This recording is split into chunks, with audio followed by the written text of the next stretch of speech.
창세기 13장입니다.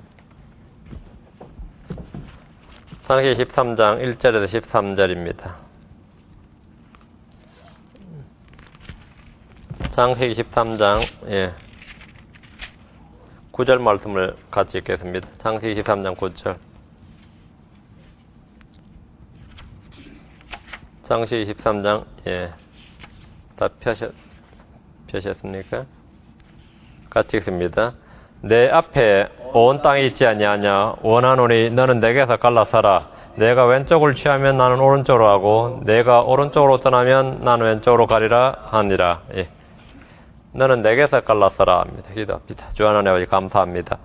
은혜 부어주셔서 저희로 하여금 하나님을 알게 하시고 또 그분을 믿게 하시고 또 이 하나님의 거룩한 말씀, 진리의 말씀을 저희 가운데 허락해 주셔서 저희가 늘 곁에 두고 읽고 마음에 묵상할 수 있고 또 깨달을 수 있게 해주셔서 감사합니다. 이 시간도 주의 영으로 저희를 충만케 해주시고 말씀의 은혜가 또 말씀이 저희 가운데 가득히 부음받도록 도와주셔서 저희 속에 차고 넘치는 그런 주의 영이 있도록 도와주십시오.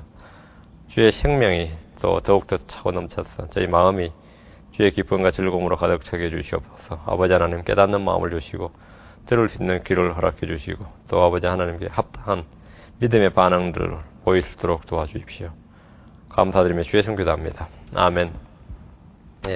오늘 아브라함과 롯의 분리에 대한 말씀입니다. 아브라함이 롯에게 너는 내게서 갈라서라 하고 말한 이 장면은 그 교회의 분열의 모형이기도 합니다. 이게 뭔가 문제로 분열됐어요. 아브라함과 그의 조카 롯은 항상 함께 했습니다. 아브라함 순례의 길에서 롯과 동행했고 롯은 아브라함을 언제나 따랐습니다. 고향을 떠난 낯선 타향으로 가는 길에 동고동락하는 일은 이 보통 끈끈한 정과 사랑이 없으면 불가능한 일입니다. 아브라함과 롯의 관계는 친인척의 관계일 뿐 아니라 순례의 동반자여 함께 믿음의 길을 걷는 동력자였습니다. 아브라함이 스스로 13절에 보면 우리는 형제라 이렇게 우리는 형제라 조카를 형제라 불렀어요. 이건 믿음의 동력자다 이거예요. 우리는 형제라 이렇게 말했을 정도로 이들은 혈연적으로 뿐 아니라 신앙적으로 한 형제였습니다. 대언자 아모스가 말하기를 두 사람이 합의하지 않냐고 함께 걸을 수 있겠느냐 했는데 아브라함과 롯은 합의한 한 마음이었다 이거죠. 이들은 한 마음 한 믿음이었습니다. 신약 성도들에게 롯 하면 그냥 좀 나쁜 이미지가 탁 그냥 박혀 있죠. 롯 하면 육신적인 성도의 모형, 틀린 말 안 해요. 육신적인 성도의 모형 맞습니다. 육신적인 성도 또는 믿음이 없는 자, 아브라함을 떠난 좀 배신자 비슷한 좀 어떤 그런 배신자 또는 배교자 등등으로 상당히 비난을 받습니다. 하지만 롯이 아브라함을 따라서 하란에서부터 함께 동행했고 소돔에 살면서도 믿음을 지킨 의인이라는 점은 인정하고 높이 평가해야 됩니다. 롯은 아브라함이 가는 곳에는 어디나 따라갔습니다. 이는 마치 모압 여인 룻이 시어머니 나오미를 따라서 유대 땅으로 들어가는 것과 같습니다. 룻은 굉장히 높이 평가를 받죠. 룻은 어머니가 자신을 떠나라고 하자 이렇게 말했습니다. 룻기 1장 16절 17절에 보면 룻이 이르되 나보고 어머니를 떠나며 어머니를 따르지 말고 돌아가라고 강권하지 마소서. 어머니께서 가시는 곳에 나도 가고 어머니께서 머무시는 곳에 나도 머물리이다. 어머니의 백성이 내 백성이 되고 어머니 하나님이 내 하나님 되시니 어머니께서 죽는 곳에서 나도 죽어 거기 묻힐 것이니이다. 만일 죽는 일 외에 어떤 다른 것이 나와 어머니를 갈라놓으면 주께서 내게 벌을 내리시고 더 내리시길 원하나이다. 이렇게 밀착하는 거죠. 롯이 아브라함과 그랬습니다. 룻이 나오미에게서 밀착했듯이 하란에서부터 롯은 아브라함에게 밀착했고 아브라함이 가는 곳에는 항상 함께 했습니다. 가나안 땅이든 이집트 땅이든 아브라함이 있는 곳에는 곁에 롯이 있었습니다. 아들이냐 물어도 아들은 아닌데 그런 사람이었다. 아들이 없었던 아브라함은 조카 롯을 아들처럼 대했고 아버지가 없는 롯은 아브라함을 아버지처럼 대했던 것처럼 보입니다. 아브라함에게 롯은 형제요 아들이요 친구인 그런 관계였습니다. 그런데 이런 아브라함과 롯을 완전히 갈라놓는 사건이 있었습니다. 이 둘은 더 이상 함께하지 않고 각자의 길을 걷기로 결정을 내렸습니다. 몇십 년을 함께 산 부부가 완전히 어떤 한 사건으로 갈라서죠. 어떤 한 사건으로 갈라서고 식당에서 만나기로 해가지고 했는데 한 명이 늦게 와가지고 남편이 먼저 식사를 하고 짜장면을 먹고 냉면을 먹었다나 짜장면을 먹었다나 그러고 뒤에 온 사람이 같이 먹자 그랬더니만 난 먹어서 당신 먹을 길이 있겠나. 아직도 기다려주지 못하고 먼저 먹어서 해가지고 뭐 이혼한 사람도 있더라고요. 이런 인간하고 어떻게 사냐. 이런. 그게 꼭 한 사건이죠. 그 한 사건이 그냥 갈라놔 버렸어요. 형제보다 가깝던 친구 사이를 갈라놓는 사건이 있고 믿음의 동력자도 완전히 갈라놓는 사건도 있습니다. 이것이 인생입니다. 아브라함과 롯 사이도 뭔가 한 가지가 그들을 탁 깨뜨리고 갈라놨습니다. 1절입니다. 아브라함이 자기 아내와 자기의 모든 소유와 자기와 함께한 롯과 더불어 이집트에서 올라와 남쪽으로 들어가더니, 지금 아브라함이 올라올 때는 창세기 12장 20절을 기억하셔야 됩니다. 그 뭐죠? 예, 그의 모든 소유를 보내었더라. 아브라함 지금, 예, 이집트에서 올라오는데 지금 1절과 연관시켜서 보세요. 아브라함이 자기 아내와 롯과 자기의 모든 소유, 이게 아니고 순서가 잘 보세요. 자기 아내와 자기의 모든 소유와 자기 함께한 롯과. 요즘 오늘날 부부한테 자기 집에 재산 목록 고르라 그러면 자기 애완용 개까지 다 한 다음에 자기 어머니를 빠뜨렸네 이런다는 거 있죠. 그 시기 어머니를 빠뜨렸네, 아버지를 빠뜨렸네. 기근을 피해 이집트로 내려간 아브라함은 하나님의 구원과 도우심으로 파라오의 손에서 아무런 손해도 입지 않고 무사히 나왔습니다. 먼 훗날 이스라엘 민족이 출애굽하기 훨씬 이전에 최초의 출애굽입니다. 아브라함이 출애굽을 했어요. 하나님은 아브라함의 허물과 죄와 실수를 모두 덮어주었습니다. 하나님은 파라오와 그의 집에 재앙을 내리심으로써 아브라함이 하나님의 사람임을 분명히 이집트의 파라오에게 보여주셨습니다. 본문을 잘 보십시오. 자기와 함께한 롯 이렇게 말합니다. 그런데 아브라함에게 롯은 그 순서에서 맨 마지막이었습니다. 아브라함이 자기 아내와 롯과 이런 순서가 아니라 자기 아내와 자기의 모든 소유와 자기의 함께한 롯과 더불어 이렇게 말합니다. 이집트에서 나올 때 롯은 아브라함과 멀어졌습니다. 롯이 이집트에서 그냥 남지 않고 아브라함과 함께 올라왔다는 것은 놀라운 일입니다. 왜 같이 올라온 겁니까? 그냥 이집트에 남아버리지. 왜 같이 올라온 거야? 롯이 이집트 남자 아브라함과 함께 올라왔어요. 이집트에서 아브라함이 얻은 엄청난 재물이 있었기 때문입니다. 아브라함과 함께한 롯이라면 그 재물도 함께할 수 있습니까? 아브라함이 파로한테 얻은 재물을 많이 좀 얻었어요. 어쨌든 간에. 그러면 롯과 함께할 수 있습니까? 일반적으로 사람들은 고난을 함께해도 영광을 함께 나누지 못합니다. 권력 쟁탈을 위해서 함께 혁명을 해도 막상 권력을 잡으면 그 권력을 함께 나누지 못해요. 재물도 마찬가지입니다. 함께 나누지 못합니다. 지위도 함께 나누지 못합니다. 롯은 아브라함이 그의 아내와 소유를 가지고 나올 때 함께 이집트에서 나왔습니다. 2절. 그냥 나왔다가 아니죠. 2절을 보세요. 아브라함에게 가축과 은과 금이 풍부했더라 했습니다. 아브라함과 롯에게 가축과 은과 금이 풍부한 게 아니고 아브라함에게 풍부했어요.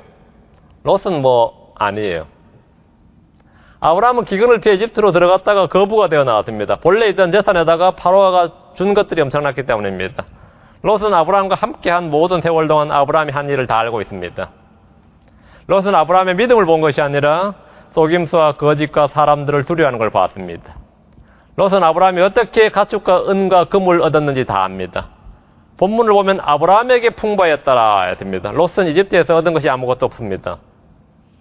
아브라함은 자신의 가축과 은과 금이 많으니 함께 나누자 하든가 우리의 공동소유라고 하지 않는 이상 롯은 이집트에서 아브라함과 더불어 위험만 감수했을 뿐이지 소득이 없었던 겁니다. 아브라함은 자신이 얻은 가축과 은과 금을 자기와 함께한 롯과 나누었습니까? 그렇지 않습니다. 은과 금이라는 표현은 성경에서 부와 재물과 권력과 지위와 권세를 나타내는 대표적인 문구입니다. 은과 금. 아주 자주 나오는 단어죠. 은과 금. 그러나 우리는 은과 금으로 구속받은 것이 아닙니다. 베드로 7장 18절에 너희가 알거니와 너희 조상들로부터 전통으로 물려받은 너희 헛된 행실에서 너희가 구속받은 것은 은이나 금같이 썩을 것들로 된 것이 아니요. 은이나 금같이 썩을 것들로 된 것이 아니요. 우리는 은이나 금으로 구속받지 않았다. 이제. 베드로는 은과 금을 바라는 안전병이 거지 앞에서 이렇게 말합니다. 사도행전 3장 6절에 이에 베드로가 이르되 은과 금은 내게 없거니와 내게 있는 것을 내게 주노니 나사렛 예수 그리스도 이름으로 일어나 걸으라. 은과 금은 내게 없거니와. 발람은 은과 금을 사랑했지만 하나님은 이스라엘 이스라엘 왕으로 하여금 은과 금을 늘려서는 안 된다고 명했습니다. 은과 금을 늘리지 말라. 금과 은은 음녀 바빌론이 가장 사랑하는 것입니다. 우리는 은과 금, 즉 돈을 사랑하는 것이 모든 악의 뿌리라는 사실을 분명히 알고 있습니다. 돈을 사랑하는 것이 모든 악의 뿌리다. 그러나 오늘날 이 기복주의 신앙이나 지금 우리가 자본주의 신앙, 자본주의 사회사, 성공신학에 물든 기독교는 돈을 사랑하는 것이 모든 악의 뿌리다. 이게 아니라 돈이 없는 것이 모든 악의 뿌리다. 그렇죠? 돈이 없는 것이 모든 악의 뿌리다. 특히 자본주의 체계 아래 사는 사람들은 돈이고 신이고 돈이고 축복입니다. 에집트에서 아브라함은 아내 사라를 두고 목숨을 건 거짓말, 생명의 위험을 건 일생일대 도박을 감행했고 어쨌든 결과론적으로는 뭐 대박이 났습니다. 큰 거부가 되었습니다. 그렇지? 이적 거부가 됐다. 3절 4절입니다. 그가 남쪽에서부터 이동하여 베델에 이르러 베델과 아이 사이 곧 처음에 자기 장막이 있던 곳에 이르렀고 제단이 있던 곳에 이르렀는데 이거 창세기 12장에 나왔던 것이죠. 그것은 그가 거기서 처음 만든 것이더라. 아브라함이 거기서 주의 이름을 부르니라. 이 지역은 가나안 땅의 남부 지역으로 훗날 유다와 시몬 지파가 차지한 땅입니다. 아브라함은 창세기 12장 8절에서 제단을 쌓았던 곳, 거기 바로 여기 베델, 그 전에 제단을 쌓았던 베델로 지금 올라왔습니다. 베델과 아이 사이라고 되어 있죠. 아브라함은 거기서 주의 이름을 불렀습니다. 이곳에서 이집트로 내려갔다가 반대로 이제 이집트에서 이곳으로 돌아온 겁니다. 이게 회복입니다. 이제 아브라함은 지금 거기서 주의 이름을 부르니라 했습니다. 다시 영적으로 떠났다가 영적으로 회복된 장면입니다. 5절 6절입니다. 아브라함과 함께 간 롯에게도 양떼와 소떼와 장막이 있었으므로 그 땅이 그들이 함께 하는 것을 거하는 것을 감당하지 못하였으니 그들의 소유가 많아서 그들이 함께 거할 수 없었더라. 롯에게도 양떼와 소떼와 장막이 있었습니다. 그러니까 롯과 아브라함은 공동 소유나 공동 재산을 갖고 있었던 게 아닙니다. 각자 갖고 있었죠. 아브라함과 롯은 한 주머니를 찬 것이 아니라 각자의 재산과 각자의 종을 가진 사유재산 제도를 가지고 있습니다. 성경 인류의 처음부터 개인 사유재산을 인정합니다. 하나님께서 가나안 땅을 각 지파와 각 집에 모두 분배하신 것은 사유재산제를 법적으로 확정하신 겁니다. 성경의 정치제도는 신정이고 왕정이죠. 신정이 가장 이상적인 정치제도고 그 차하가 왕정입니다. 공화정이나 민주주의가 아닙니다. 경제체제는 사유재산이고 자본주의입니다. 그 땅이 그들을 감당하지 못하였으므로란 말은 그곳에 충분한 목초지와 초원이 없었음을 말합니다. 소와 양을 먹이려면 충분한 물과 풀이 있어야 됩니다. 그런데 그 땅에는 그런 것이 부족했던지라 더 이상 함께 거할 수가 없었습니다. 이런 때에 동반자는 경쟁자가 됩니다. 동반자가 경쟁자가 돼요. 아브라함과 롯은 목초지와 우물을 차지하려는 경쟁자가 되어버린 겁니다. 재산이 불어날수록 경쟁은 치열해지고 이들의 사이는 험악해져 갔습니다. 돈이 들어오면 형제간에도 다툼과 분쟁이 생깁니다. 그 사이가 좋았는데 돈이 들어오면 뭔가 문제가 터지는 겁니다. 아브라함과 롯이 지금 그런 문제가 터졌습니다. 7절입니다. 아브라함의 가축의 목자들과 롯의 가축의 목자들 사이에 다툼이 일어났고 또 그때 가나안 족속과 브리스 족속도 그 땅에 가했더라 했습니다. 아브라함의 가축의 목자들과 롯의 가축의 목자들 사이에 다툼이 일어났습니다. 다툼이 일어났다요. 스트라이프죠. 다툼이 일어났다. 분쟁이 일어난 거죠. 서부 영화에서 물과 풀을 확보하기 위해서 서로 총을 겨누는 사람들의 이야기는 아브라함과 롯의 목동들 사이에서부터 이미 시작되었습니다. 우리 싸우지 말자고 여기 이제 경계선 펜스를 안 치면 펜스가 막 수시로 옮겨지는 거죠. 밤사이 수시로 옮겨지고 막 그러게 되는 거예요 지금. 그걸 다투는 거죠. 이들의 다툼은 그 땅에 살고 있던 가나안 족속과 브리스 족속들이 모두 보고 있었습니다. 가나안 족속과 브리스 족속이 이제 재밌는 거죠. 막 목동들이 막 싸우고 다투니까. 크리스천들의 다툼은 세상에 비난거리를 제공합니다. 아브라함과 롯은 선한 간증과 좋은 열매가 아니라 서로 다투는 모습을 그 땅의 부족들에게 보여주었습니다.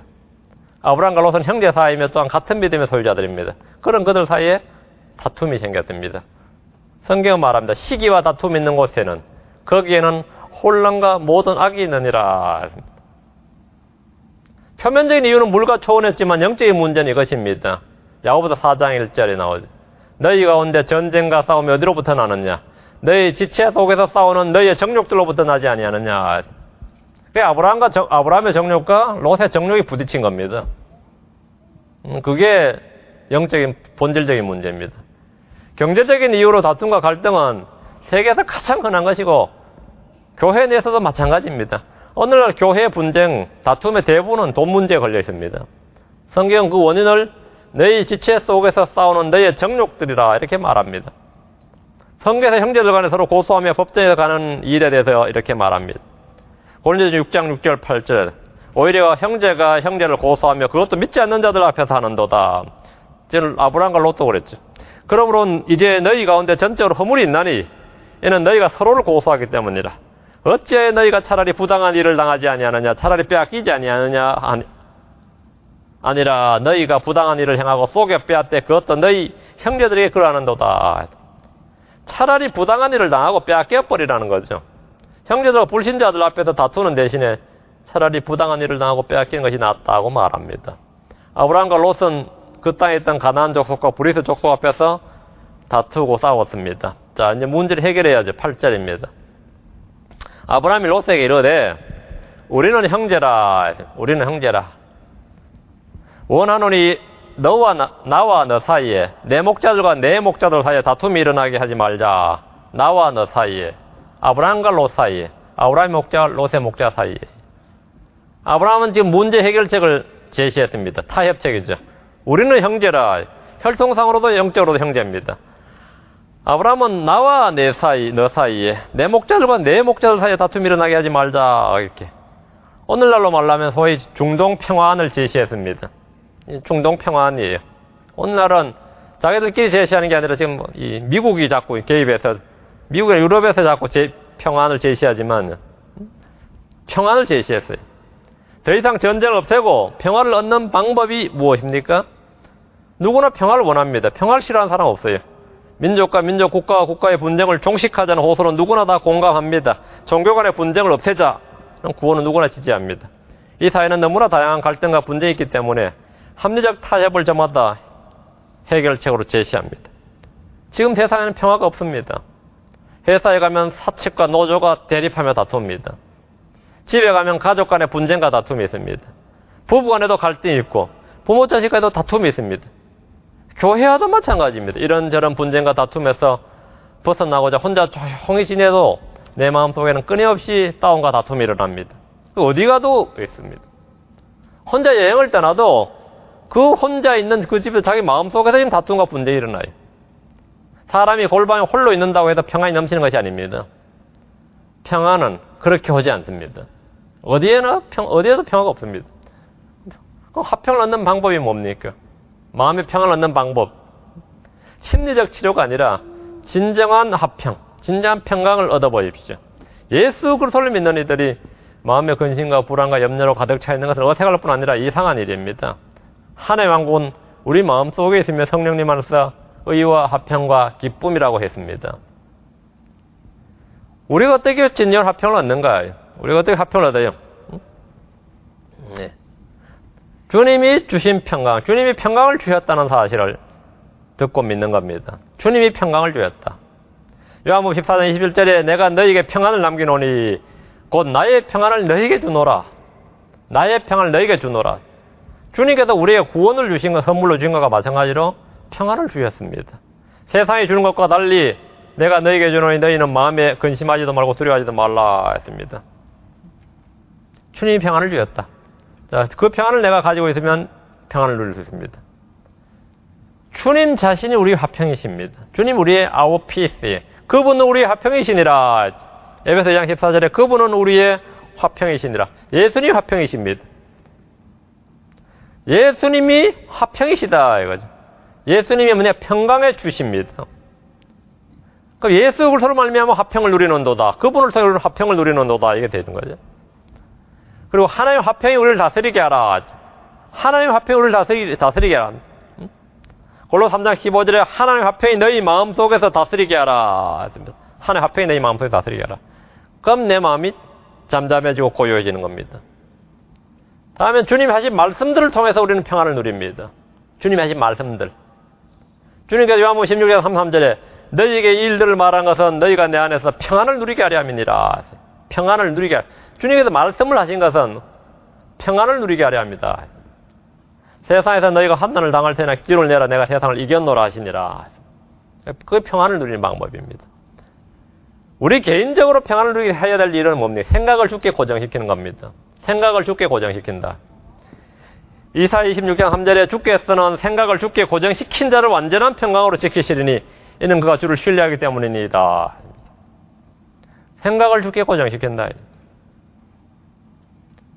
그리고 영적으로 생각하는 겁니다. 육신적으로 생각하는 것은 사망, 영적으로 생각하는 것은 생명과 평안이니라. 영적인 생각이죠. 스피리추얼 마인드를 가지라. 건전한 생각과 그리스도의 망을 볼 때 평강이 옵니다. 이것이 진정한 화평, 평안을 얻는 방법입니다. 일시적인 타협책이 아니라 영구한 방법이고 지속적인 그런 방법입니다. 자, 9절입니다. 9절. 내 앞에 온 땅이 있지 아니하냐 원하노니 너는 내게서 갈라서라. 내가 왼쪽을 취하면 나는 오른쪽으로 가고 내가 오른쪽으로 떠나면 나는 왼쪽으로 가리라. 아브라함이 이제 너 원하노니 너는 내게서 갈라서라 이렇게 말합니다.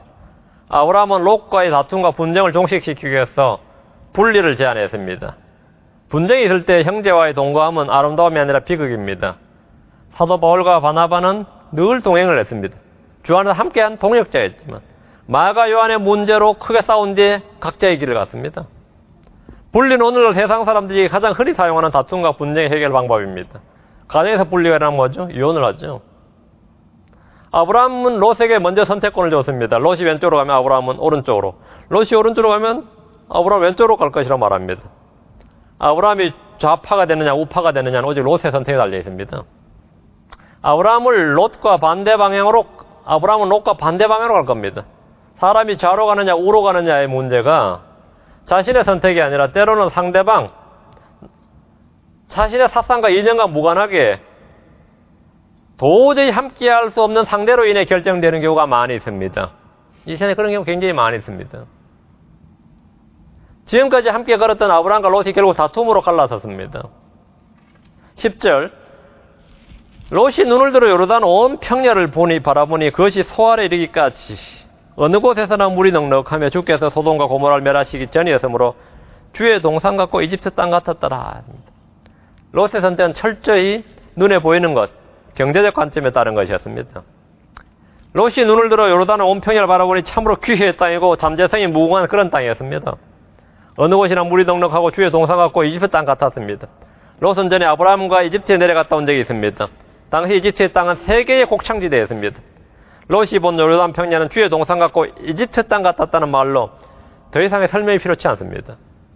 이보다 더 좋은 평가가 있을 수 없습니다. 이보다 더 좋은 평가가 있을 수 없어요. 롯은 자신이 들은 대로 판단한 것이 아니라 본대로 판단했습니다.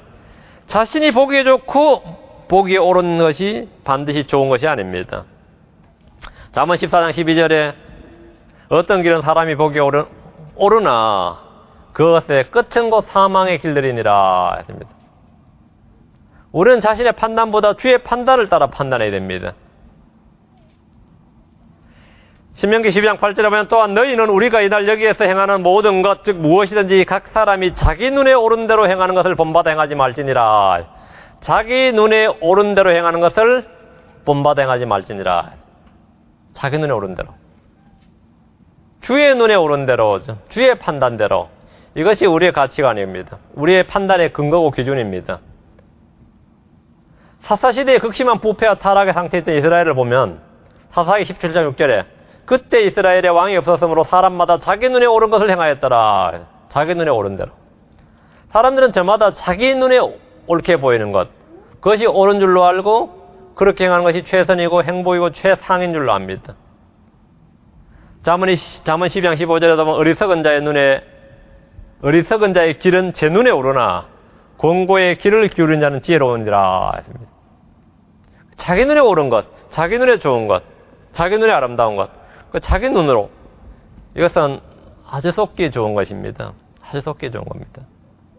무슨 판단이든지 주의 뜻을 구하고 주의 판단에 따르는 것, 이것이 크리스천입니다. 11절 12절. 이에 롯이 자기를 위해 요르단의 온 평야를 택하고 동쪽으로 옮겨갔으므로 그들이 서로 갈랐음에. 아브라함은 가나안 땅에 가고 롯은 그 평야의 도시들에 거하며 소돔을 향해 장막을 쳤더라. 롯은 동쪽으로 옮겨갔습니다. 이로써 하란에서부터 시작된 동행의 길은 마침표를 찍었습니다. 롯에게는 새로운 곳을 향하는 개척정신이 있었습니다. 자신이 본 곳을 선택했고 행동을 옮겼습니다. 롯은 현대인들이 원하는 삶의 지혜와 처신술이 있습니다. 롯의 꿈은 아브라함보다 더 부자가 되는 것인지 모릅니다. 목축업을 했던 롯은 이제 도시들에 가는 도시민이 되었습니다. 삶의 변화를 택했습니다. 그는 이민자로서 비주류가 아니라 주류 사회로의 진출을 시도했고 삶의 터전을 바꾸고 직업을 바꾸고 마침내 소돔의 재판관이 되었습니다. 창세기 19장에 가면 롯은 마침내 소돔의 재판관이 되었습니다. 성문 앞에 앉는 자가 됐죠. 롯은 이제 주류 사회 지도자가 되고 성공한 사람이 되기 위한 첫 발을 내디뎠습니다. 소돔을 향해 장막을 쳤더라는 말은 성공을 향해 꿈을 향해 나아가는 롯의 첫걸음입니다. 소돔을 향해 장막을 쳤더라. 소돔을 향해 장막을 쳤더라. 자기가 바라는 바가 그쪽에 있다. 자신의 꿈과 이상과 목표가 그쪽에 있었던 겁니다. 그리고 롯은 마침내 어쨌든 성공을 했습니다. 세상적으로 성공을 했어요. 13절. 그러나 소돔 사람들은 사악하여 주 앞에 극심한 죄인들이었더라. 롯이 그토록 가고 싶어하고 그 사회의 주류가 되고 싶어했던 그 사람들. 롯이 살고 싶어했던 그 소돔은 양식이 풍부하고 각종 오락산업과 문화와 유흥이 발전된 도시였습니다. 다같이 에스겔서 한번 봅시다. 소돔에 대해서 에스겔 16장 49절.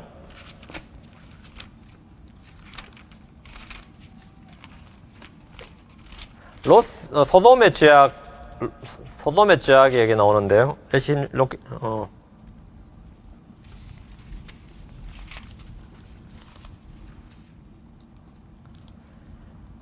보라 내 자매 소돔의 불법은 이것이니 곧 그녀와 그녀의 딸들 안에 있는 교만과 빵의 풍족과 게으름이 많은 것이라. 그녀가 가난한 자와 궁핍한 자의 손을 강하게 하지 아니하고 50절 그들이 거만하여 내 앞에서 가증한 짓을 행하였느니라. 그러므로 내가 선하게 여기는데도 그들을 제거하였느니라. 이게 지금 소돔의 죄와 심판이죠. 소돔의 불법과 심판. 그들 지금 50절이 지금 50절이 이제 소위 말하는 동성애 같은 거죠. 49절에 그보다 먼저 죄악이 세 가지가 나오는데 뭐죠? 교만과 빵의 풍족함과 게으름이 많은 것이니라. 이게 소돔의 불법입니다. 교만과 빵의 풍족함과 게으름이 많은 것. 그렇지만 그녀가 가난한 자와 궁핍한 자의 손을 강하게 하지 아니하였고 이랬어요. 소돔은 1등 도시, 1등 시민이라는 교만이 있습니다. 그래서 교만이라는 것은 1등 시민이다. 1등 도시다. 소돔은 당시 그 어떤 도시보다 산업이 발전하고 경제적으로 풍부했던 도시였습니다. 그게 교만입니다. 지금 미국으로 치면 뉴욕이나 이쪽 캘리포니아로 치면 샌프란시스코나 샌프란시스코가 제일 좋은, 여기 제일 큰 도시, 제일 교만한 도시인가요? 그게 교만이에요. 소돔은 당시 어떤 도시보다 산업이 발전하고 경제적으로 풍부했던 도시였습니다. 그게 빵의 풍족함이죠. 게으름이 많다는 것은 여가 시간이 충분했다는 겁니다. 먹고 살기 위해서 일만 하는 다른 도시 사람들과 달리 소돔은 주 5일 근무제, 각종 휴가와 공휴일 등이 보장된 선진복지 도시였던지라 연극이나 영화나 각종 스포츠 등 볼거리와 놀거리가 풍성했던 겁니다. 이것을 게으름이 많은 것 이렇게 표현합니다. 덕분에 소돔은 자유위원회와 동성애 등의 제약이 성적 자유와 보편적 인권 등으로 당당히 실행되었던 것입니다. 먹고 살기 바쁜 도시가 아니었기 때문입니다. 너무나 풍부했어요. 교만과 빵의 풍족함과 게으름이 많은 것이다. 게으름이 많은 것이니라. 그러나 소돔 사람들은 사악하여 주 앞에 극심한 죄인들이었더라. 이게 지금 주님의 말씀이죠. 이 말씀은 성경에만 기록되어 있을 뿐이지 소돔을 소개하는 어떤 관광 책자나 웹사이트에도 절대 언급되지 않는 말입니다. 소돔은 아름다운 도시고 번영하는 도시고 세계 최고의 도시고 호텔과 카지노와 고급 술집이 많은 도시고 도시의 여왕 등으로 수많은 사람들이 방문해보고 싶은 도시로 소개될지 모르지만은 주님은 그곳 사람들이 사악하며 극심한 죄인들이라고 말씀합니다. 그렇죠? 아브라함을 떠난 롯이 아브라함보다 더욱 영적인 부흥을 갈구하는 대신에 물질적인 부와 세속적인 성공과 높은 지위를 꿈꾸는 것은 전혀 이상할 것이 없습니다. 롯의 마음은 지금 그쪽으로 향한 겁니다. 그것이 타락입니다. 영적인 것을 추구하는 대신에 그쪽을 접고 세속적인 걸 추구하는 겁니다. 그렇다고 롯이 하나님을 버리거나 뭐 하나님 믿음이 없어지거나 그런 건 아닙니다. 그는 뭐지? 죽을 자에 믿는 자였습니다. 롯은 믿는 자였어요. 롯은 소돔이 죄악된 도시이며 그 도시의 사람들이 주 앞에 극심한 죄인들이라는 사실에 대해서는 별로 관심을 두지 않았습니다. 롯은 세상 속으로 들어가서 세상 속에서 살고 싶은 거였습니다. 롯은 소돔에 선교를 하기 위해 간 것이 아닙니다. 롯은 자신의 꿈을 찾아갔습니다. 부를 위해서 갔습니다. 그래서 이제 드디어 완전히 딴 길로 가게 된 겁니다. 이게 아브라함과 롯이 분리된 겁니다. 사건과 발단은 아주 작은 거였습니다. 그러나 그 끝은 완전히 다른 길이었습니다. 그 끝은 완전히 다른 길이었어요. 롯은 지금 사망의 길들로 가고 있습니다. 사망의 길들로 가고 있습니다. 자기가 선택한 사망의 길들로 간 겁니다. 오늘 여기까지 하고 다음 시간은